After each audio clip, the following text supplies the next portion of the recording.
சிறகடிக்க ஆசையில இன்னைக்கான எபிசோடு என்னன்னு பார்க்கலாம். மனோஜ் பண்ண தப்பால முத்து மாட்டிக்கிறாங்க. அப்ப அவங்க அம்மாவ கூப்பிட்டு கம்ப்ளைண்ட் பண்றாங்க. உங்க பையன் இந்த மாதிரி எல்லாம் பண்ணிட்டான்.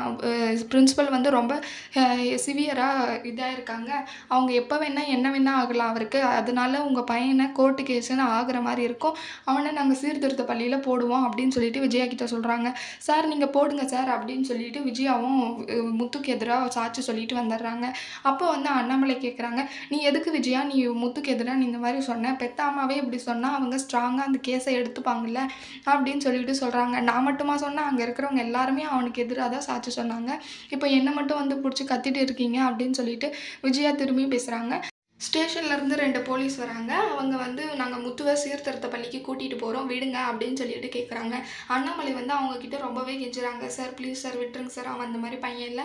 நான் உங்க கால்ல வேணா விழுறேன். ப்ளீஸ் விட்டுருங்க அப்படின்னு சொல்லிட்டு அண்ணாமலை வந்து ரொம்பவே கெஞ்சுறாங்க. அப்போ விஜயா சொல்றாங்க, எதுக்குங்க அவனுக்காக நீங்க கால்ல எல்லாம் விழுறீங்க? அவன் ஏற்கனவே ஒரு முரடா, அவனை கூட்டின்னு போட்டு விடுங்க. அவன்லாம் அங்க இருந்தா தான் சரிப்பட்டு வருவான் அப்படின்னு சொல்லிடுறாங்க. அதை கேட்டா அவங்க 2 பேருமே அந்த போலீஸ்காரங்க அவங்கள கூட்டிட்டு போயிடுறாங்க முத்துவ.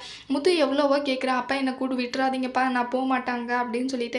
இருந்தாலுமே இப்போ எதுவுமே பண்ண முடியாமல் அவங்க அந்த போலீஸ்காரங்க கூட்டிகிட்டு போயிடுறாங்க. அப்புறம் அங்கே இருக்கிறவங்க எல்லாருமே சொல்கிறாங்க, அண்ணாமலைக்கு இப்படி ஒரு பையனா, அவனை என்ன தப்பு பண்ணானோ தெரியலையே அப்படின்னு சொல்லிட்டு எல்லாருமே அங்கேருந்து பேசிக்கிறாங்க. முத்து இதெல்லாமே மீனா கிட்டே சொல்லிடுறாங்க. மீனா சொல்கிறாங்க, எங்க நீங்கள் இவ்வளோ கஷ்டத்தை மனசுக்குள்ளே வச்சுட்டு இத்தனை நாள் எப்படிங்க இருந்தீங்க அப்படின்னு சொல்லிட்டு மீனா கேட்குறாங்க. ஆமாம் மீனா, இதுதான் என் வாழ்க்கையில் நடந்தது. இதுக்காக தான் நான் இப்போ சீர்திருத்த பள்ளிக்கு போனேன். அப்போ இருந்தே எனக்கு அம்மா பாசம்னா என்னன்னே தெரியல. இந்த மனோஜும் நல்லா என்னை யூஸ் பண்ணிக்கிட்டான். அதனாலேயே அம்மா கிட்டே நல்லாவே இருந்துட்டான் அவன் அப்படின்னு சொல்லிட்டு ரொம்பவே ஃபீல் பண்ணுறாங்க. எனக்கு அப்போ கூட இங்கே வரவே பிடிக்கல. பாட்டி வீட்டிலே இருந்துடலாம் தான் நினச்சேன். அப்பா தான் இங்கே ஒரு தடவை சென்னை கூட்டிகிட்டு வந்தாங்க. அப்போ இருந்தே நான் இங்கே இருந்துட்டேன். அப்போது வந்து இந்த சோகத்தெல்லாம் நினச்சிட்டு குடிக்க ஆரம்பிச்சிட்டேன். ரொம்ப குடிச்சிட்டேன். அப்போ வந்து அப்பா ரொம்ப என்னை திட்டிட்டாரு.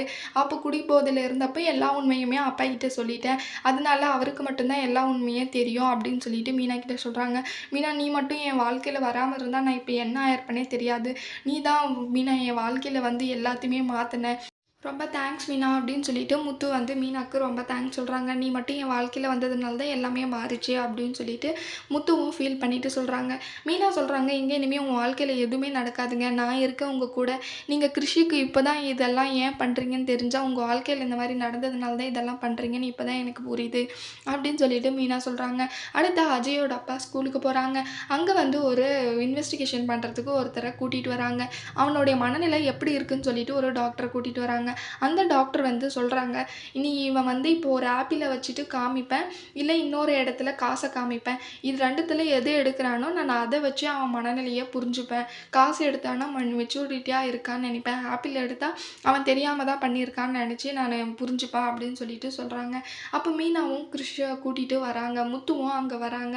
அடுத்து கிருஷை வந்து எதுவும் எந்த தப்பும் பண்ணலன்னு சொல்லிட்டு எப்படி நிரூபிக்க போகிறாங்கன்னு வரப்போகிற எபிசோடில் பார்க்கலாம். இந்த வீடியோ பிடிச்சிருந்தா லைக் பண்ணுங்கள். பாய்.